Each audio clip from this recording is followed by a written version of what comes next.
কত মেহমান আমি কিন্তু এই ছেলে দস্তরখানের কিনারায় বসে শুকনো একটা রুটি পানির মধ্যে ভিজাইয়া आका के वफादार है उलमाए देवबंद, इस्लाम के गमखान है उलमाए देवबंद। आका के वफादार है उलमाए देवबंद, इस्लाम के गमखान है उलमाए देवबंद। ওটা খায় আর সবাই বলে হে বাদশার ছেলে, এ শাহজাদা, তুমি কেন এমন ভাবে চলো? তোমার কি হয়েছে?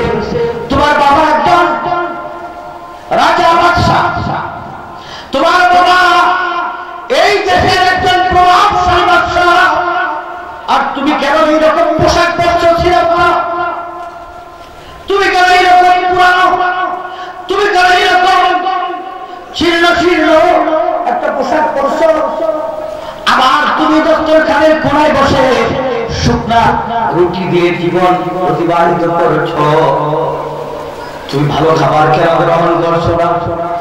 এই যুবক নাম দেওয়ার বলে হাসরের ময়দানে যদি আল্লাহ পাক জিজ্ঞাসা করেন, এ যুবক, ভালো ভালো খাবার খাওয়াইছি, ভালো ভালো পোশাক পরাইছি, সব কিছু আমি প্রমাণ দিয়েছি, তুই আমার জন্য কি করছো? আমার কি ইবাদত নিয়ে আসছো দেখা? আমি দেখাইতে পারবো না, ভয় হয়, ভয় হয়, এই জন্য আমি সব কিছু ছেড়ে দিচ্ছি। আল্লাহর ভয়, আল্লাহর আদালতের ভয়, আল্লাহর বিচারের ভয় বাদশার কাছে এসে হুজুরে আজম শিকায়ত করছে, হুজুর আপনার ছেলেটারে কি হয়েছে? মনে হয় জেনে ধরেছে, মনে হয় পাগল হয়ে গেছে, তদবির করেন, ডাক্তার দেখান, কবিরাজ দেখান, হাকিম দেখান। বাদশা বললেন ছেলেরা নিয়ে আস। ডাক দেন, বাবা আমার, আমি হলাম রাজ্যপতি, তোমার কি হয়েছে? তোমার অন্যান্য ভাইরা কিভাবে শাহজাদার মতো চলে, আর তুমি কেন প্রতিবেদন করেছ? তুমি কেন ছিন্ন ছিন্ন পুরানো জামা পরে শুকনা রুটি খেয়ে এইভাবে তুমি মাটির মধ্যে জীবন অতিবাহিত করতেছ? একটু বলবা কিনা? তখন সন্তান বলে, বাবা, ও বাবা, আমার চিন্তা হয় আমি যদি মরে যাই আমাকে আল্লাহ জিজ্ঞাসা করবেন, তুই বাদশার ছেলে, বাদশার ছেলে হইয়া যা মন চাই তুই তাই করেছ, এখন আমার আদালতে হিসাব দে, তোর জীবন তুই কিভাবে কাটাইছ, তোর যৌবন তুই কিভাবে কাটাইছ, আমি কি হিসাব দিব বাবা? এই ভয়ে আমি এইভাবে চলি। বাদশা বলে, আমার তো অসম্মান হয়, আমার তো মানুষেরা সমালোচনা করতেছে যে আমার একটা ছেলে পাগল, আমার একটা ছেলের মাথা খারাপ। এ বাবা, তোমার কারণে আমার ইজ্জত নষ্ট হচ্ছে, আমার মান সম্মান ক্ষুণ্ণ হচ্ছে, বাবা তুমি একটু ভালো করে চলো। সন্তান বলে, বাবা আমি আপনার কাছে ক্ষমা চাই, আপনার যদি সম্মান নষ্ট হয় আমাকে বিদায় দেন, আমি অনেক দূরে চলে যাব বাবা, যেখানে গেলে মানুষেরা আপনার সমালোচনা করবে না। সেই কথা বলে বাবাকে সালাম করে বিদায় দেয়। এই সন্তানের মা বাদশার স্ত্রী জানতে পারে সন্তান চলে যাচ্ছে, মা ডাক দিছে, বাবা তুই শাহী মহল ছেড়ে চলে যাবি?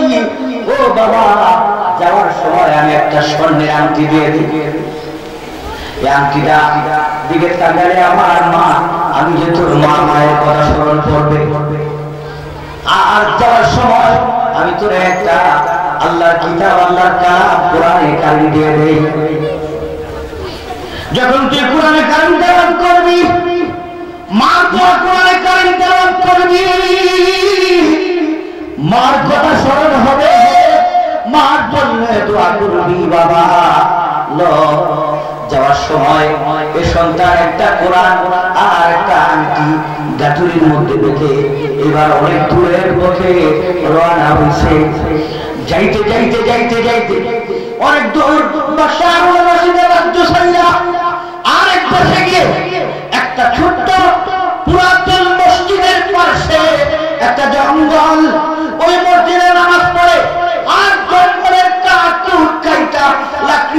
মাথা পুতা দিয়া একটা সাউনির মতো করে ছোট্ট একটা কুঠুরির মতো করে একটা ছোট্ট কুঠুরি বানাইয়া ওর মধ্যে থাকে আর জিকির করে লা ইলাহা ইল্লাল্লাহ লা ইলাহা ইল্লাল্লাহ লা ইলাহা ইল্লাল্লাহ মুহাম্মাদুর রাসূলুল্লাহ সাল্লাল্লাহু আলাইহি ওয়াসাল্লাম। খাবে কি চিন্তা করছে আমি কাউরে আমার পরিচয় দিব না, বাদশার ছেলে কাউরে আমি পরিচয়।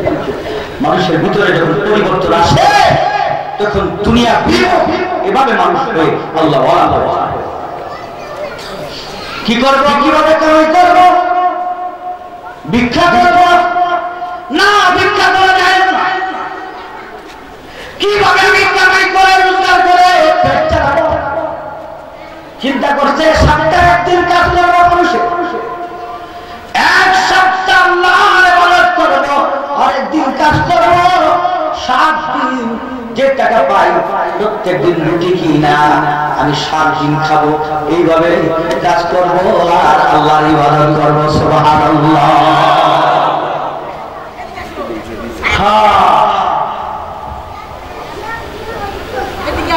দেশে কাজ করার জন্য এক লোক তার ওয়াল ঠিক করবে, ওয়াল দেয়াল, বিল্ডিং এর দেয়াল বানাবে, দেয়াল মজদুর আনার জন্য গেছে, গিয়ে দেখে একটা যুবক বসে বসে কি যেন গুনগুন গুনগুন করে পড়তেছে। বলে যুবক, ও যুবক তুমি কি কাজ করবা কিনা?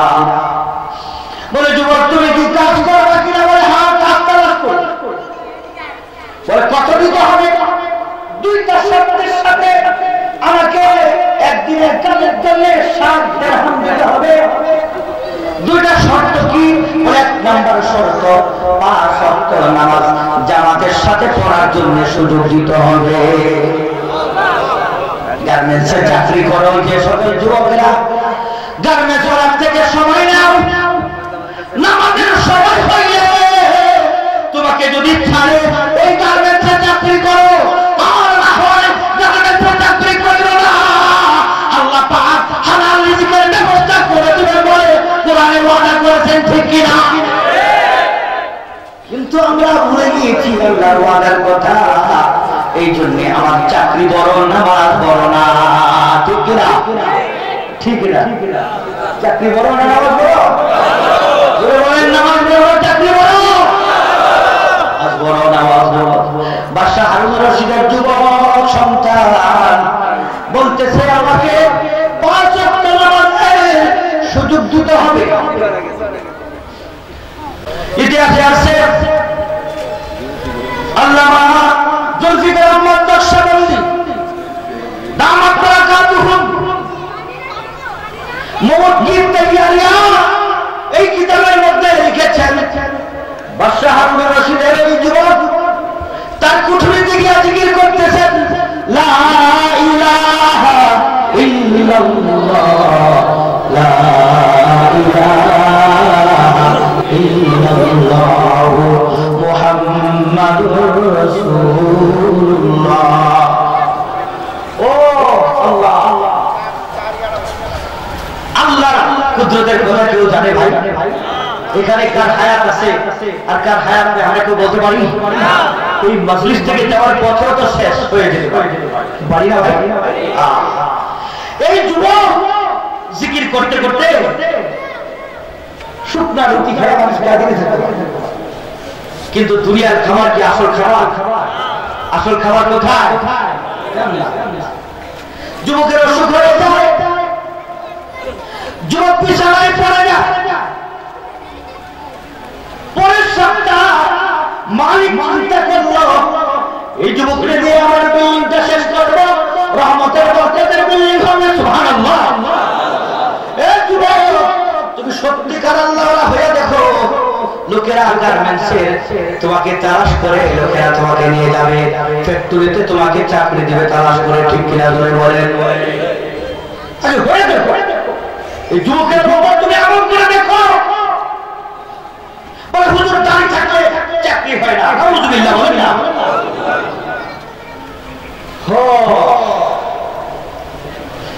মালিক গেছে রাস্তাতে যে যুবককে কাজ দিতে হবে গিয়ে দেখে যুবক অসুস্থ বলে তুমি কি কাজ করবে না? বলে আমি কেমনে কাজ করবো, আমি তো অসুস্থ হয়ে পড়েছি। বলে চলো তুমি যে বাড়ি বানাইছ ওই বাড়ির মধ্যে গিয়ে শুইবা, আমি তোমার সেবা যত্ন করবো। যুবক বলেন না না,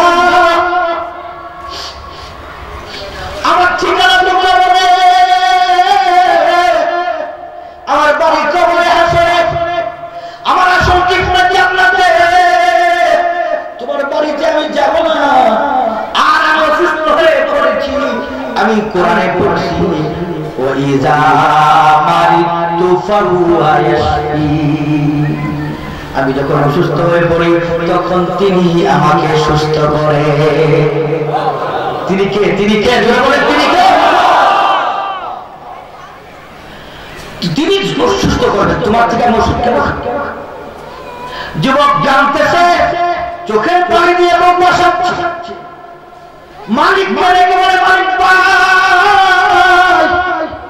তোমার বাড়ির কর্মচারী আমি, তোমার বাড়িতে কাজ করে আমি 2 সন্তান রোজি রোজগার করেছি, তা দিয়ে আমি আল্লাহ আল্লাহ বলার সুযোগ পেয়েছি। মালিক তোমার দরবারে আরজ, আমার একটা কাজ তুমি কইরা দিবা। বলে কি কাজ? বলে এই যে দেখো একটা কোরআন আর একটা স্বর্ণের আংটি, এই কোরআন শরীফটা আংটিটা আর আমি অসুন্দর আমার এই 3টা জিনিস আমার মায়ের দয়া। আমার মায়ের কাছে তুমি 3টা জিনিস পৌঁছে দিয়ে আসবে আর আমার কবরে নামাইয়া জানাজার ব্যবস্থা করিলাম। দাফন কাফনের কাজ তুমি শেষ করে আমার কবর দিয়ে যাইবা, আর এই কথাটা আমার মাকে গিয়া বলবা। মালিক বলে ঠিক আছে ঠিকানা দাও। বলে ঠিকানা দিতে পারবো না, তবে তুমি বাদশার কাছে যাও। আল্লাহু আকবার। বাদশা হারুন রশিদের কাছে যাও। ওরে গিয়ে আমার সালাম বাদশার ঠিকানা বলে তুমি। আল্লাহু আকবার। মালিক এখন বুঝে নাই। এই একটু পরে চোখ বন্ধ করে সোজা হয়ে শুয়ে যায়। আসল মালিক রে ডাকে লা ইলাহা ইল্লাল্লাহু মুহাম্মাদুর রাসূলুল্লাহ। স্বর্ণের আকিরা হাতে রয়েছে, কোরআন শরীফটা হাতে রয়েছে। কিছু লোক যে খাজানা দিয়া কবর দিয়া এবার মালিক যাইতেছে, হ্যাঁ এটা কেমন যুবক, কার সন্তান জানি, বাবাকে একটু দেখে আসি। যাইতেছে যাইতেছে যাইতেছে, যেই আসে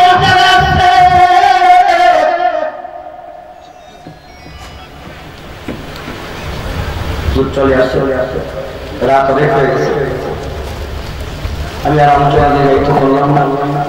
যা কিছু শুনলাম আল্লাহ পাক আমাদেরকে আমল করার তৌফিক দান করুন, জোরে বলে আমিন। বিশেষ করে যুবক ভাইদেরকে আমল করার তৌফিক দান করুন। ওয়া আখিরু দাওয়ানা আলহামদুলিল্লাহি রাব্বিল আলামিন।